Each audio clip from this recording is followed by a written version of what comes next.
മൊയ്തീൻ ഷെയ്ഖിന്റെയും അമ്പംകുന്ന് വീരാൻ ഔലിയുടെയും പേരിൽ കൊല്ലന്തോർ നടത്തിവരാറുള്ള ആണ്ടുനേർച്ച കോയക്ക ഫണ്ടിൽ നടന്നു.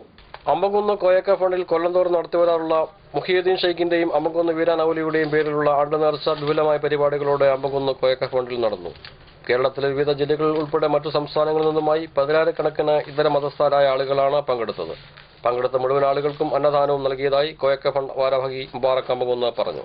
ഫെബ്രുവരി 27, 28, മാർച്ച് 1 തീയതികളിൽ നടക്കുന്ന നേർച്ചയിലേക്ക് വൻ ജനത്തിരക്ക് ഉണ്ടാകുമെന്നും അതിലേക്ക് എല്ലാ ജാതിമത ഭേദമന്യേ എല്ലാവരെയും ക്ഷണിക്കുന്നതായും മുബാറക് അമ്പംകുന്ന് പറഞ്ഞു.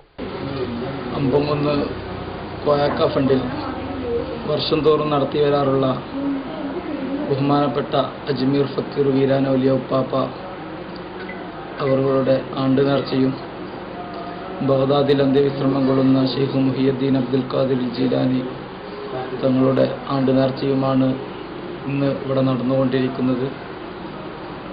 കേരളത്തിൻ്റെ അകത്തു നിന്നും പുറത്തു നിന്നും ആയിരക്കണക്കിന് ആളുകളാണ് ഇവിടേക്ക് വന്നുകൊണ്ടിരിക്കുന്നത്. ഈ നേർച്ചയുടെ പ്രത്യേകത 24 മണിക്കൂറും ഇടതടവില്ലാതെ ദിക്ർ മജ്‌ലിസുകൾ, അതുപോലെ തന്നെ ഖുർആൻ പാരായണം, വരുന്ന ആളുകൾക്ക് മൊത്തം അന്നദാനം.